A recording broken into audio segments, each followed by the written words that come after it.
Professor Yunus জাতির উদ্দেশ্যে বক্তব্য দিচ্ছেন। প্রথমে বলি, গ্লোবালি সাধারণভাবে আপনার বক্তব্য স্যার সমাদৃত হয়েছে, কিন্তু প্রশংসা পাইছে। তো স্যার 2 সপ্তাহ পার হওয়ার আগেই জাতির উদ্দেশ্যে আর একবার ভাষণ দিলেন। এটা দ্বিতীয় ভাষণ। খুব গুরুত্বপূর্ণ বিষয় থাকলে ভাষণ দিতেই পারেন। দেখা যাক আপনি কী কী বিষয়ে কথা বললেন। জুলাই আগস্ট বিপ্লব নিয়ে শুরু করলেন, বললেন বন্যা নিয়ে, আনসারদের অবরোধ, পরোক্ষভাবে গার্মেন্টস, গণভবনকে জাদুঘর বানানো, 6টা বিশেষ কমিশন, আর কারে ভোট দেওয়া যাবে না, এই নিয়ে আপনার ব্যক্তিগত মতামতকে রাষ্ট্রের নামে চালাইলেন। কিন্তু পাইলাম না কয়েকটা গুরুত্বপূর্ণ বিষয়ের আলাপ। যেমন আন্দোলনের শহীদদের তালিকার কমিশন পাইলাম না চিকিৎসাধীনদের চিকিৎসার জন্য সুস্পষ্ট পদক্ষেপ, আন্দোলনের দৃষ্টিশক্তি হারানোদের সর্বোচ্চ চিকিৎসার পদক্ষেপ পাইলাম না, নিহতদের পরিবারের সহায়তা আর পঙ্গুত্ব বরণকারীদের জন্য পুনর্বাসনের কমিশন পাইলাম না, গত 17 বছরে স্বৈর শাসনের সকল বিষয়ে তদন্ত আর শ্বেতপত্রের কমিশন পাইলাম না, পাচার হওয়া অর্থ উদ্ধারের কমিশন পাইলাম না, প্রশাসন বিদেশি মিশন থেকে আওয়ামী প্রেতাত্মাদের অপসারণ কাজের অগ্রগতির খবর। তবে কিছু কিছু বিষয়ে আপনার অর্জন আর প্রচেষ্টার প্রশংসা করতে দ্বিধা নাই। সংযুক্ত আরব আমিরাতে স্বৈরাচার বিরোধী আন্দোলনে অংশগ্রহণ কইরা কারাবরণকারী বাংলাদেশিদের মুক্ত করার জন্য আপনাকে ধন্যবাদ জানাতেই হবে। চায়না আর রাশিয়ার সাথে আমাদের ঋণের সুদহার কমানো আর পরিশোধের সময় বাড়ানোর আলোচনা আর একটা ভালো পদক্ষেপ। তেমনি জাইকা, বিশ্বব্যাংক এগুলো থেকে জরুরি ঋণ সহায়তার উদ্যোগ নেওয়াটাও ভালো পদক্ষেপ। পাশাপাশি হাসিনা যে শেষ সময় 60,000 কোটি টাকা ছাপায় মুদ্রাস্ফীতি কইরা জিনিসপত্রের দাম বাড়াইছে, সেটা আরও পরিষ্কার করে বলতে পারতেন, তো ছোট কইরা না আর কি। আপনি প্রাণ খুইলা সমালোচনা করতে বললেন বলেই বলতেছি। তবে আমরা বললাম আর আপনি শুনলেন কি শুনলেন না, এটা যদি ভিতরের মতলব হয় তাহলে কিন্তু বিষয়টা ভালো হইল না। আমরা তো কিছু অ্যাকশন দেখতে চাই, তাই না? নাহলে কি আর করা, তার ব্যবস্থা তো হবেই তো। কি কন? আজ আমি শুধু ধরবো সংস্কারের জন্য করা 6টা কমিশন নিয়ে, বাকি বিষয়গুলো পরের এপিসোডে আলাপ করব। যেহেতু বাংলাদেশ রাষ্ট্রের কাঠামোগুলো এখনো গণস্বার্থ বিরোধী পক্ষগুলোর প্রভাবী প্রবল, সেহেতু আমি শুরু থেকে 3টা সতর্কবাণী উচ্চারণ করে রাখতেছি। কি কি? 1 নাম্বার, এই কমিশনগুলোকে তাদের উপর অর্পিত দায়িত্ব এবং কর্মগুলোকে অবশ্যই নির্ধারিত 3 মাসের মধ্যে সম্পন্ন করতে হবে। কোনো অজুহাত বা বিবেচনাতে 3 মাসের মেয়াদ বাড়ানো যাবে না। যারা পারবেন না, সংশ্লিষ্ট সেই কমিশন বা কমিশনগুলোকে অযোগ্য ঘোষণা করতে হবে। 2 নাম্বার, সংস্কার ভাবনার রূপরেখাও এরপরে 1 মাসের মধ্যে চূড়ান্ত করতে হবে। তাইলে আমরা ধরে নিতে পারি 2025 সালের জানুয়ারি মাসের মধ্যে এই সমস্ত কর্মকাণ্ড সম্পন্ন কইরা বাংলাদেশ তার পরবর্তী ধাপে পা রাখবে। 3 নাম্বার, 2014 সালের পর থেকেই বাংলাদেশে জনপ্রতিনিধির নির্বাচন, সরকার গঠন, স্থানীয় সরকারের শাসক বাছাই, ব্যবসা বাণিজ্য এমনকি শিল্প মালিকদের সংস্থা এবং শ্রমিক কর্মচারীদের প্রতিনিধি নির্বাচন সহ ধর্মীয়, সামাজিক এবং সাংস্কৃতিক সংস্থার প্রতিনিধি নির্বাচনের লক্ষ্যে কোথাও কোনো একটা অবাধ, সুষ্ঠু, নিরপেক্ষ ভোটাভুটি হয় নাই। সেহেতু যত দ্রুত সম্ভব এদেশের মানুষকে নির্বাচন অর্থাৎ ভোটাভুটির যে আস্বাদ, এটা গ্রহণের অবারিত সুযোগ করে দিতে হবে। কিভাবে? সেই লক্ষ্যে নভেম্বর মাস থেকে সারা দেশে কলেজ, বিশ্ববিদ্যালয়গুলোর ছাত্র সংসদ নির্বাচন আয়োজন এবং অনুষ্ঠানের মাধ্যমে ভোটাভুটির চর্চাকে কেন্দ্র কইরা মহানন্দের রাজনীতি এবং সাংস্কৃতিক উৎসবে ভোটাধিকার বঞ্চিত সকল তরুণ তরুণী, যুবক যুবতীদের টাইনে আনতে হবে। আমাদের ভুলে গেলে চলবে না, দেশের জনসংখ্যার প্রায় অর্ধেক 32 থেকে 33 বছর বয়স পর্যন্ত যাদের বয়স, তারা এখনও একবারও অবাধে, সুষ্ঠু এবং নিরপেক্ষ পরিবেশে অনুষ্ঠিত কোনো নির্বাচনে ভোট দেওয়ার সুযোগ পায় নাই। সব সাধুকে সাবধান করে আমরা বলতে চাই, বাংলাদেশে জুলাই আগস্ট বিপ্লবের মাধ্যমে যে গণজাগরণ সৃষ্টি হয়েছে তাকে তুচ্ছ ভাবার স্পর্ধা দেখাবেন না। এটা ফ্যাসিবাদ, স্বৈরতন্ত্র, পরিবারতন্ত্র, বড়লোকিপনা, এলিটপনা, এনজিও নেতাদের আভিজাত্যাভিমান এবং ইসলাম বিদ্বেষ এবং পশ্চিমা শক্তির অনুরাগ, এই সমস্ত সহ সকল ধরনের ক্ষমতা কুক্ষিগত করার হীন সংকীর্ণ গণস্বার্থবিরোধী কার্যক্রম প্রতিরোধ কইরা বিজয়ী হয়েছে। ফলে পরিবার, সমাজ, রাষ্ট্রব্যাপী যে গণচেতনা এবং জন আকাঙ্ক্ষা, গণপ্রতিরোধ প্রয়াস সৃষ্টি হয়েছে, তা পরাভবহীন, অকুতভয় এবং অজেয়। রাজনীতি, সরকার এবং রাষ্ট্র সংস্কারের প্রায়োগিক ক্ষেত্র অর্থাৎ বাস্তবে যে কাজ হবে, এবার সেই আলোচনায় চলে আসা যাক। ডক্টর মোহাম্মদ ইউনূস গতকাল বুধবার এমন লক্ষ্য অর্জনের জন্য 6টা কমিশন গঠন করার সিদ্ধান্ত নিয়েছেন। এর মধ্যে নির্বাচন ব্যবস্থা সংস্কার কমিশনের প্রধান হিসেবে দায়িত্ব পালন করবেন সুশাসনের জন্য নাগরিকের সম্পাদক বদিউল আলম মজুমদার। দুর্নীতি দমন কমিশনের সংস্কারের প্রধান হিসেবে দায়িত্ব পালন করবেন টিআইবি নির্বাহী পরিচালক ইফতেখারুজ্জামান। ওনারা একবার ধরছিলাম, ওনার সম্পর্কে এখন আর কিছু না বলি। সংবিধান সংস্কার কমিশনের প্রধান হিসেবে দায়িত্ব পালন করবেন বিশিষ্ট আইনজীবী শাহদিন মালিক। বিচার বিভাগ সংস্কার কমিশনের প্রধান হিসেবে দায়িত্ব পালন করবেন বিচারপতি শাহ আবু নাইম মমিনুর রহমান। জনপ্রশাসন সংস্কার কমিশনের প্রধান হিসেবে দায়িত্ব পালন করবেন সাবেক তত্ত্বাবধায়ক সরকার উপদেষ্টা অবসরপ্রাপ্ত আমলা আব্দুল মঈদ চৌধুরী। পুলিশ প্রশাসন সংস্কার কমিশনের প্রধান হিসেবে দায়িত্ব পালন করবেন আরেক অবসরপ্রাপ্ত সচিব সফররাজ হোসেন। তো উনাদের সিলেকশন কেমন হইল, তাই না? আসেন এটা একটু বিচার কইরা দেখি। জনাব বদিউল আলম মজুমদার, জনাব ইফতেখারুজ্জামান এবং শাহিদিন মালিক, এই তিনজন মূলত এনজিওজীবী মানুষ। এরা শিক্ষকতাও করছেন এবং মাঝে মধ্যে এখনও তা করেন। এদের সততা নিয়ে কোনো প্রশ্ন নাই, আমার নাই। যোগ্যতা নিয়ে আমার কোনো প্রশ্ন নাই, এবং কারোই কোনো প্রশ্ন নাই এদের পশ্চিম অনুরাগ নিয়ে, কোনো সন্দেহ নাই। তাহলে এরা সৎ, এরা যোগ্য, কিন্তু এরা পশ্চিম অনুরাগী এবং এরা এনজিওজীবী, ঠিক তো? আচ্ছা, অবসরপ্রাপ্ত আমলা আব্দুল মঈদ চৌধুরী সরকারি কর্মজীবন শেষ করার পর ব্র্যাকের নির্বাহী পরিচালক পদে চাকরি করার মধ্যে দিয়ে এনজিওর জীবিকা নির্বাহ করতেছেন। উনিও আরেকজন এনজিওজীবী, বুঝছেন? এনজিওগ্রাম সরকারের কমিশনেও এনজিওগ্রামী। এখনও তিনি বহুবিধ এনজিও পরিচালনার সাথে যুক্ত আছেন। এ ভদ্রলোকের সততা নিয়ে আমার কোনো প্রশ্ন নাই, যোগ্যতা এটা নিয়ে আমার কোনো প্রশ্ন নাই, পশ্চিমা অনুরাগ নিয়েও আর আমার কোনো প্রশ্ন নাই, এবং ধর্মপরায়ণতা নিয়েও আমার কোনো সন্দেহ নাই। বিচারপতি শাহ আবু নাইম মমিনুর রহমান, ওনারা চেনেন কিনা জানি না, সমসাময়িক বিচারপতিদের মধ্যে নিয়ে এক বিরল চরিত্র, আত্মসম্মান মর্যাদা সম্পন্ন একজন সৎ, দক্ষ, যোগ্য, ধর্মপরায়ণ এবং সাহসী মানুষ। বাংলাদেশের বিচার অঙ্গনে তিনি ব্যাপকভাবে সমাদৃত ব্যক্তি। উনারই আসলে প্রধান বিচারপতি হওয়ার কথা ছিল, হন নাই। কেন জানেন? উনি হান্নান শাহের ছোট ভাই, বিএনপির হান্নান শাহের ছোট ভাই। উনার বাবা মান্নান শাহ কৃষক প্রজা পার্টি এবং মুসলিম লীগের নেতা ছিলেন, পাকিস্তানের খাদ্যমন্ত্রী ছিলেন। অবসরপ্রাপ্ত সচিব সফররাজ হোসেন একজন সৎ মানুষ, কোনো সন্দেহ নাই, দক্ষ মানুষ, সন্দেহ নাই, এবং ভীরু মানুষ, মাঝারি মানের আমলা আর কি। কোনো ধরনের সামাজিক এবং স্বেচ্ছাসেবামূলক কাজে জড়িত আছেন বলে আমি জানি না, আমার ভুল হইলে আপনারা শুধরাই দেবেন। তো প্রফেসর ইউনূস ওনার নাম বক্তৃতার সময় ভুলভাবে উচ্চারণ করে বলেছিলেন সরফরাজ চৌধুরী বলছিলেন। তো পুরা রাত কেটে বৃহস্পতিবার সকাল না হওয়া পর্যন্ত দেশবাসী জানতে পারেন নাই তিনি আসলে সাবেক সচিব সফররাজ হোসেন। এদের একজনও তরুণ বয়সে বাংলাদেশের মুক্তিযুদ্ধে সরাসরি অংশগ্রহণ করেননি, যদিও ওনারা প্রত্যেকেই তখন আমাদের স্যার জাফর ইকবালের মতো তাবড় তরতাজা যুবক ছিলেন।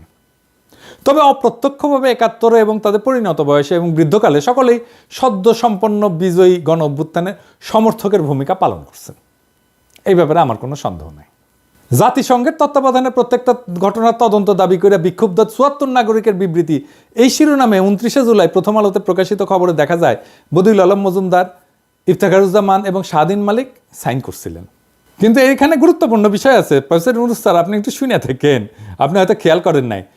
এইখানে গণ অভ্যুত্থানের তৃতীয় শক্তির অনুপ্রবেশের যে অভিযোগ তৎকালীন অবৈধ প্রধানমন্ত্রী এবং খুনি হাসিনা তুলছিলেন, সেটার প্রতি সায় দিছিলেন এই তিনজন। কিন্তু ওই তিনজন বলছিলেন অন্যদিকে বিরোধী পক্ষ ছাত্র আন্দোলনের প্রতি সংহতির নামে একে নিজেদের রাজনৈতিক সুবিধা অর্জনের জন্য ব্যবহার করতে চেয়েছেন বলে অভিযোগ রয়েছে। এই তিনজন এই কথা বলছেন, তার মানে হাসিনার সাথে ওনারা সুর মিলাইছেন। ওই বিবৃতিতে আরও বলছেন যে এই আন্দোলন চলাকালে নাশকতামূলক তৎপরতার কারণে বেশ কিছু রাষ্ট্রীয় প্রতিষ্ঠান স্থাপনা এবং সম্পদ ক্ষতিগ্রস্ত হয়েছে, যা কোনোভাবে সমর্থনযোগ্য নয়। ওনারা বিপ্লবী সহিংসতার বিরোধী ছিলেন, তার মানে বিপ্লবের বিরোধী ছিলেন। সুষ্ঠু এবং নিরপেক্ষ তদন্তের মাধ্যমে এই সমস্ত নাশকতার জন্য যারা দায়ী তাদের চিহ্নিত করে আইন অনুযায়ী শাস্তির দাবি জানাইছিলেন তারা। তার মানে আমাদের শাস্তি দিতে চাইছেন ওনারা। কথা সত্য কি না? কি বদিউল আলম মজুমদার, শাহদিন মালিক ভাই, ইফতেখারুজ্জামান সাহেব বলছেন তো? তার মানে আপনারা আমাদের শাস্তি চাইছেন এবং বিপ্লবোত্তরকালে আপনারাই আমাদের কমিশন কইরা আমাদের সংস্কার করবেন। ফাইজলামো করেন আমাদের সাথে। আপনারাই বলেন। এই সমস্ত সম্মানিত ব্যক্তিদের সম্পর্কে আর কি বলবো। শাহদিন মালিক সম্পর্কে একটু আলাদা করে বলি। উনি ভালো মানুষ, কোনো সন্দেহ নাই, জ্ঞানী মানুষ, কিন্তু কর্মী মানুষ কি উনি চোখে দেখেন না, সেটা সমস্যা না। কিন্তু উনি একজন ভীতু কাপুরুষ মানুষ, তাই ওনার জ্ঞানকে তিনি কাজে লাগাইতে পারেন না। উনি যা বিশ্বাস করেন সেটাকে আঁকড়ে ধরে শক্তভাবে তার পক্ষে দাঁড়াইতে পারেন না। আমি একটা এক্সাম্পল দিই। উনিই প্রথম শাহবাগ নিয়ে ক্রিটিক করছিলেন যে আদালতের রায়কে রাজপথে এইভাবে চ্যালেঞ্জ করা যায় না, কিন্তু তারপরে শাহবাগীদের ঠাপ খেয়া ওই শাহবাগে এসে উনি আবার সংগতি জানাই গেছেন। তো উনারা দাবরানি দিলে উনি তো ভেঙ্গে পড়বেন, তো উনারা রেখা লাভ কি? আরও গুরুত্বপূর্ণ এবং এটা খুব জটিল ব্যাপার যে শাহদিন মালিক মুজিবের তৈরি ৭২-এর সংবিধানকে মুক্তির দলিল মনে করে। 2011-র 10 এপ্রিল সুজন একটা গোল টেবিল করছিল, ওইখানে স্বাধীন মালিক মূল প্রবন্ধ উপস্থাপন করছিল এবং বলছিল যে 1972 সালের সংবিধান সত্যিকার অর্থে একটা মুক্তির দলিল। এরপর প্রায় গত 40 বছরের সংবিধান সংশোধনের যে ইতিহাস, সেটা এক কথায় মুক্তির সেই স্বপ্ন এবং আদর্শের বিচ্যুতির ইতিহাস। তার মানে সংবিধান সংস্কার বলতে উনি বুঝেন যে 72-এর সংবিধানে ফেরত যাওয়া। উনি বলেন যে বৈষম্যহীন সংবিধান করতে যা যা দরকার তা এই সংবিধানেই আছে। ফলে উনার হাতে মুজিবের সংবিধান বাতিল কইরা এবং গণ অভ্যুত্থানের নতুন সংবিধান প্রণয়নের কোনো সম্ভাবনা আছে? আপনারা নিজেরাই বলেন তো। তবে নির্বাচন ব্যবস্থা সংস্কার কমিশন এবং দুর্নীতি দমন সংস্কার কমিশনের সিংহভাগ কাজই 11 সরকারের আমলে সম্পন্ন করা হয়েছিল এবং এই নীতিমালা এবং আইন সংস্কারের কাজ তখন অনেকগুলোই গুছায় রাখা হয়েছিল। এই দুইটা পৃথক কাজের সাথে ওই সময় জনাব বদিউল আলম মজুমদার এবং জনাব ইফতেখারুজ্জামান ঘনিষ্ঠভাবে জড়িত ছিলেন। 11 সরকার তো কিছু ভালো কাজও করছিল, তো এটা ভালো কাজ করছিল। এই দুই ব্যক্তি তখন উত্তম ভূমিকা পালন করছিলেন এবং তাদের এই বিশাল অবদানকে আমি তুচ্ছ-তাচ্ছিল্য করব না, এটা করলে ভুল হবে। পরবর্তীকালে 2009 সালে বাংলাদেশের ইতিহাসের সেরা দুর্নীতিবাজ এবং গণতন্ত্র ভোটাধিকার হরণকারী শাসক পলাতক শেখ হাসিনা এই আইন দুইটাকে নানাভাবে সংশোধনের মাধ্যমে একে বিকৃত, ক্ষতিগ্রস্ত এবং দুর্বল করে ফেলছিল। তবে কোথায় কতটুকু অঘটন সে ঘটাইছে তা মনোনীত এই দুই কমিশনের বিজ্ঞ চেয়ারম্যানদের প্রথম পাঠেই বুঝতে পারবেন। ফলে এই দুইটা ক্ষেত্রে সবকিছু দ্রুত সংশোধন কইরা ভালোভাবে সংস্কার প্রস্তাব উত্থাপন করতে তাদের খুব বেশি সময় লাগবে না, 2 মাসও লাগবে না। যদি না তারা ওনাদের যে জীবিকা, এনজিও জীবিকা, এটার মৌলসূত্র অনুসরণ করে এই কাজে বিদেশি সংস্থা সমূহে অনুদান নিয়ে এতে ব্যাপক ভিত্তিক বিশ্বমানের একটা সংস্কার দলিলে পরিণত করার লোভ থেকে মহাপ্রকল্প ব্যবসায় জোড়ায় যায়, তাহলে অন্য কথা আর কি। আর একটা গুরুত্বপূর্ণ বিষয়ে আসি, সংবিধান প্রসঙ্গে। গণ অভ্যুত্থানের নেতৃত্ব প্রদানকারী শিক্ষার্থীদের অভিপ্রায় অনুযায়ী সম্প্রতি একটা নাগরিক কমিটি গঠিত হয়েছে, আমরা সবাই জানি। এটা কর্মসূচি দিছে। 8 নম্বর কর্মসূচিতে বলা হয়েছে যে গণপরিষদ গঠন করে গণভোটের মাধ্যমে নতুন গণতান্ত্রিক সংবিধান তৈরির জন্য গণ আলোচনার আয়োজন করা হবে, তাই না? বলছে না? এইখানে প্রফেসর ইউনূস সংবিধান সংস্কার কমিশন যখন গঠন করে ফেললেন, তখন বোঝা যায় এখন তিনি আর আন্দোলনে বিজয়ী শিক্ষার্থী, তরুণ, এই যুব সমাজের মতামতের ধার ধারেন না। ঠিক তো? তার মানে তারা যেটা বলছিল গণপরিষদ গঠন করে গণ আলোচনা করে, সেটা তো উনি ধার ধারলেন না। তাইলে বাংলাদেশের রাজনীতি নিয়ে তো উনিও একটা স্বৈরাচারের মতো আচরণ করলেন, তাই না? উনি তো কারো কথা শুনেন না, এমনকি উনি ছাত্রদের কথাও শুনলেন না, তাই না? তো যে যায় লঙ্কায় সেই হয় রাবণ।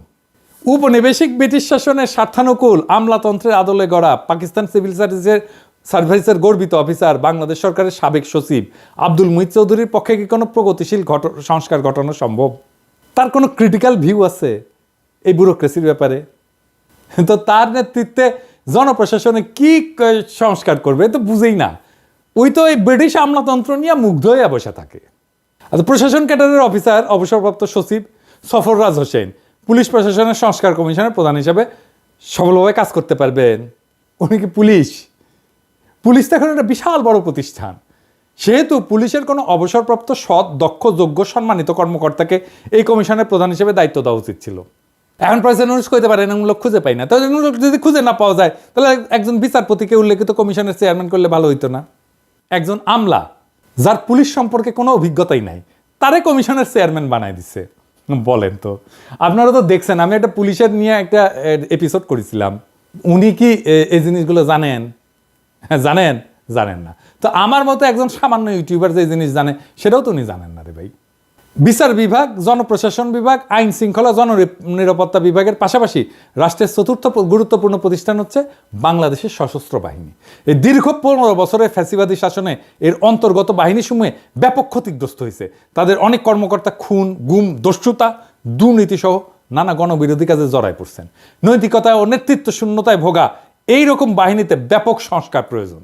সেই জন্যে সশস্ত্র বাহিনী বিষয়ে একটা সংস্কার কমিশন গঠন করা জরুরি ছিল। প্রফেসর ইউনূসের গত 1 মাসের দীর্ঘ শাসনের অবস্থা দেখে মনে হয় তিনি সশস্ত্র বাহিনীর বর্তমান নেতৃত্বের সাথে একটা আপোষ রফা করে তাদের পরামর্শ মেনে কাজ চালিয়ে যাচ্ছেন। সশস্ত্র বাহিনী বিভাগে জরুরি, প্রয়োজনীয়, গুরুত্বপূর্ণ সংস্কার সাধনের প্রস্তাব করা বা উদ্যোগ নেওয়ার কোনো সাহস তার নাই। কিন্তু বলেন আয়নাঘর কে করছে, তাই না? র্যাব যে স্যাংশন খাইলে ওটার অফিসার কারা ছিল? আর এই আর্মি তো রাস্তায় গুলি করছে, তাই না? আমাদের বিপ্লবের সময় জাতীয় প্রতিরক্ষা এবং দেশের সার্বভৌমত্বের বৃহৎ স্বার্থের বিষয়টা বিবেচনায় না হইলে প্রতিরক্ষা বাহিনী সংস্কার কমিশন গঠন করা এটা অতি জরুরি একটা কাজ ছিল। 12 বছর দীর্ঘ রক্তক্ষয়ী সংগ্রামের মাধ্যমে ফ্যাসিস্ট দুঃশাসনের অবসান ঘটানো এই বিজয়ী গণ অভ্যুত্থান বাংলাদেশের সমাজ, সংস্কৃতি এবং রাজনীতিতে বেশ কিছু ঐক্যমত সৃষ্টি করছে। একইভাবে রাষ্ট্র, সরকার, রাজনীতিকদের বেশ কিছু প্রবণতা, আচরণ এবং কার্যক্রমকে দেশবাসী অগ্রহণযোগ্য, ক্ষতিকর হিসেবে চিহ্নিত এবং খারিজ করছে। গণসংগ্রাম এবং আত্মত্যাগের এই দীর্ঘ পথ পরিক্রমায় নানান পর্যায়ে অংশগ্রহণকারী ছোট বড় সকল পক্ষের সঙ্গে আলোচনা কইরা লড়াইয়ের ময়দান থেকে উদ্ভূত, বিকশিত এবং গঠিত ঐক্যমতগুলা এবং এর বিভিন্ন শর্তসমূহ লিপিবদ্ধ করা একটা জরুরি দায়িত্ব প্রফেসর ইউনূসের। এরকম সকল গণসম্মতি চিহ্নিতকরণের জন্য একটা কমিশন গঠন করা প্রয়োজন। এর মূল কাজ হবে গণতন্ত্র এবং অধিকার আন্দোলনের অংশগ্রহণকারী সকল রাজনৈতিক দল, গ্রুপ, ছাত্র, নাগরিক সমাজ, সামাজিক পক্ষ এবং সংস্থার সক্রিয় সকল অংশীজনকে, যাকে স্টেক হোল্ডার বলি, এদেরকে অন্তর্ভুক্ত করে একটি জাতীয় ঐক্যমতের সনদ প্রণয়ন করা। প্রফেসর ইউনূসকে এটা করবেন। আচ্ছা, প্রফেসর ইউনূসকেই বলি। আচ্ছা প্রফেসর ইউনূস, এই যে আপনি একটা কমিশন করলেন, কতগুলো ভুল করেছেন দেখেছেন। এই ভুলগুলো কেন হচ্ছে জানেন? আপনার ভুলের কারণ আপনি কিছু মনে করেন না স্যার, একটু ছোট মুখে বড় কথা বলি আর কি, কারণ আপনাকে তো আমি ব্যক্তিগতভাবে চিনি। এর ভুলের কারণ হচ্ছে আপনার প্রেজুডিস। আপনার প্রথম প্রেজুডিস হচ্ছে এলিটদের প্রতি আপনার এক অন্ধবিশ্বাস। আমি এক্সাম্পল দিই, ডক্টর কামাল হোসেনের বিষয়ে আপনি অবসেসড, এরকম আপনি অনেকের বিষয়ে অবসেসড। আমি যতজনকে দেখাইলাম সবগুলোই তো এলিট। আপনি এনজিওর বিষয়ে অবসেসড। আপনি কামাল হোসেনের গণফোরামের প্রতিষ্ঠা সম্মেলনে আপনি গিয়া প্রধান অতিথি বক্তব্য দিয়েছিলেন না, আবার আপনারে উনি পলিটিক্সে ঢুকাইছিল না, আবার কেটে পড়ছে পিছে থেকে। আচ্ছা একটা কথা কন তো স্যার, এই যে কামাল হোসেন যে বালচিউন, যে কিছু জানে না, এটা নিরেট মাকাল ফল, এটা আপনি বুঝেন না?